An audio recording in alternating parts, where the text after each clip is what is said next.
Simple सी बात है, 2 लाइन में कंप्लीट करता हूँ। अगर आप किसी भी गवर्नमेंट एग्जाम की तैयारी कर रहे हो तो ये वीडियो आपके लिए 100% फ़ायदेमंद होने वाली है।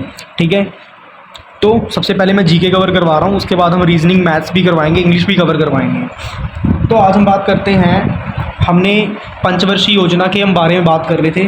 तो हमने फर्स्ट पंचवर्षीय योजना भी कंप्लीट कर ली है और सेकंड पंचवर्षीय योजना भी हमने कंप्लीट कर ली है। और रही बात थर्ड हम करेंगे नहीं, क्योंकि थर्ड वाली इम्पॉर्टेंट नहीं है। हम सीधा करेंगे फोर्थ पंचवर्षीय योजना। आज की वीडियो में हम फोर्थ पंचवर्षीय योजना कंप्लीट करेंगे। ठीक है जी, तो यहाँ पर लिखते हैं सबसे पहले पंचवर्षीय योजना, इंग्लिश में बोलते हैं 5 ईयर प्लान रेजोल्यूशन। ठीक है,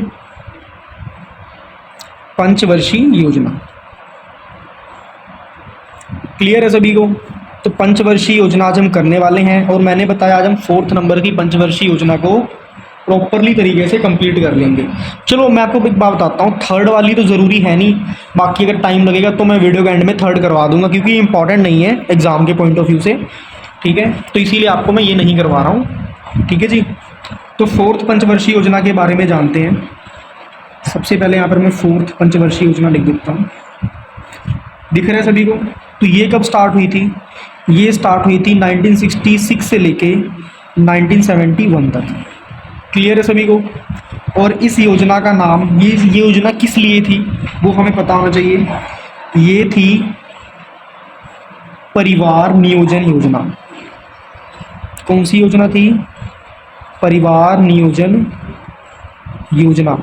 अब परिवार नियोजन योजना, कई बोलेंगे अरे सर समझ ही नहीं आया कुछ, अच्छे से बताओ ना। तो ये भाई थी पॉपुलेशन कंट्रोल करने के लिए। ठीक है, पॉपुलेशन कंट्रोल करने की योजना बनाई गई थी। पहले के ज़माने में क्या होता था, कैसे बताऊं यार तुम्हें, पहले के ज़माने में ऐसा होता था ना कि 8-8, 10-10 बच्चे पैदा कर देते थे। तो क्या होता था कि भाई 2 घर मिला के पूरा, ऐसा लगता था पूरा गांव खड़ा है।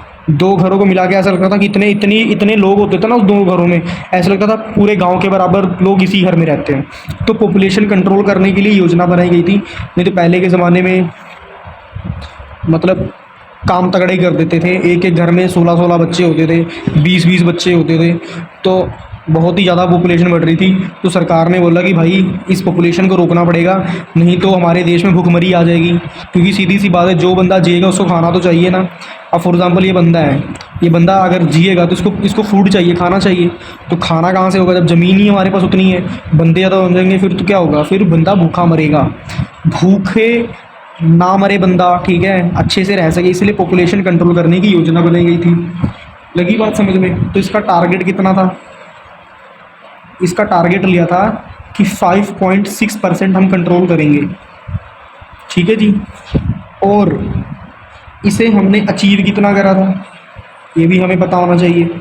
तो इसको हमने अचीव करा था 3.1%। क्योंकि लोगों ने पता क्या बोला, लोगों ने फॉर एग्जांपल ये अंकल को बोला गया कि हाँ जी पॉपुलेशन कंट्रोल करो, आपके घर में 16 बच्चे हैं। ये कहता मेरी मर्जी, मेरा मन, मेरी बीवी, मैं कंट्रोल करूं चाहे ना करूं, तुमसे क्या मतलब है। तो भाई सीधी सी बात है, कईयों ने तो बात मान ली, कईयों ने बोला नहीं जी हमारी मर्जी, हमारा सिस्टम सारा कुछ है, तुम्हें क्या दिक्कत हो रही है। उन्होंने फिर कईयों ने धड़ाके से काम और चालू कर दिया, कईयों ने कंट्रोल कर लिया। तो उसमें क्या हुआ कि गवर्नमेंट ने जो ये स्कीम निकाली थी, गवर्नमेंट को इसमें लॉस हो गया। लगी बात समझ में? ठीक है, तो मेनली जो सी ये योजना थी ये पॉपुलेशन कंट्रोल करने के लिए चलाई गई थी, पर इसमें पॉपुलेशन कंट्रोल हुई थी बट बहुत कम हुई थी। ठीक है, तो ये इंपॉर्टेंट है, आपसे पूछा जा सकता है कि पॉपुलेशन कंट्रोल करने वाली योजना कौन है, आपको पता होना चाहिए। 4th नंबर वाली योजना पॉपुलेशन कंट्रोल करने वाली योजना है। और ये कब स्टार्ट हुई थी? ये 1966 से लेके 1971 तक, यानी कि 1966 से लेके 1971 तक चली थी। इसका टारगेट कितना था भाई? 5.6%। अचीव कितना करा? 3.1%। कहने का मतलब इसमें हमें लॉस हुआ था। ठीक है जी, जो हमारा ड्रीम था वो हम नहीं कंप्लीट कर पाए थे। क्लियर होगी बात सभी को? ये 4th नंबर वाली पंचवर्षीय योजना है। Is that clear? अब बात कर लेते हैं 3rd नंबर वाली। वैसे मैंने सोचा नहीं था कि 5 मिनट के अंदर मैं पढ़ा दूंगा। 3rd नंबर वाली पंचवर्षीय योजना के बारे में जानते हैं। अब देखो भाई, जो सी 3rd नंबर वाली पंचवर्षीय योजना थी ना, ये कब स्टार्ट हुई थी? ये 1961 से लेके 1966 तक चली थी। ठीक है, और ये किस लिए थी? ये थी सेल्फ डिफेंस के रिलेटेड।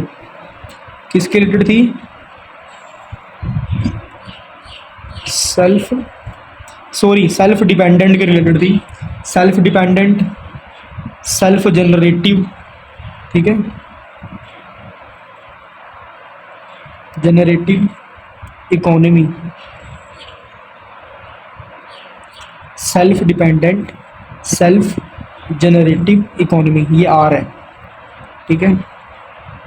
अब बताता हूँ इस योजना में क्या था। इस योजना में बोला गया था कि भाई अपनी जान की रक्षा, अपने सामान की रक्षा तुम खुद करो, क्योंकि इस समय क्या हो रहा था, कारगिल की लड़ाई चल रही थी, ठीक है, कारगिल वॉर और बहुत सारी लड़ाइयाँ चल रही थी, कारगिल वॉर और बहुत सारी लड़ाइयाँ चल रही थी, EDC लिख देता हूँ, कारगिल वॉर हो गया, बहुत सारी गलवान वैली अटैक हो रहा था, मतलब बहुत सारी लड़ाइयाँ हो रही थी। उसलिए इन चीज़ों को कंट्रोल करने के लिए ये चीज़ स्टार्ट करी गई थी, ठीक है। तो self dependent, self generative economy मतलब खुद पे डिपेंड रहो, सरकार पे डिपेंड नहीं होना, क्योंकि उस समय सरकार ढीली पड़ चुकी थी, ठीक है, क्योंकि सारी पूरी जितनी भी हमारे पास आर्मी थी सारी कारगिल में लगी हुई थी, इंडिया पाकिस्तान की लड़ाई चल रही थी, ठीक है। तो बोला था खुद ही से उगाओ, खुद ही से पैदा करो, मतलब अनाज खुद ही उगाओ, खुद ही बेचो, सब कुछ खुद करो, हम कोई हेल्प नहीं कर सकते। पहले के ज़माने में क्या होता था कि किसान ना फसल उगाता था तो वो ना जो शाहूकार लोग थे वो खरीद लेते थे, पर उस समय क्या था, उस समय सब कुछ खुद करना पड़ता था, खुद ही उगाओ, खुद ही मंडी लेके जाओ, खुद ही सारा कुछ करो, ठीक है। तो थर्ड पंचवर्षीय योजना क्या थी, सेल्फ डिपेंडेंट के ऊपर थी। इसे चाहे मत ही पढ़ो, कोई दिक्कत नहीं है, बट अगर आपको इतना याद है सेल्फ डिपेंडेंट, बाकी सब आपको समझ में आ जाएगा। हाँ, रट्टा नहीं मारना, समझ के पढ़ना है। सेल्फ डिपेंडेंट का मतलब है खुद पे डिपेंड होना, ठीक है। 1961 से लेकर 1966 तक ये चीज़ चली थी। क्लियर होगी बात सभी को? फटाफट से इसका स्क्रीनशॉट ले लो सभी।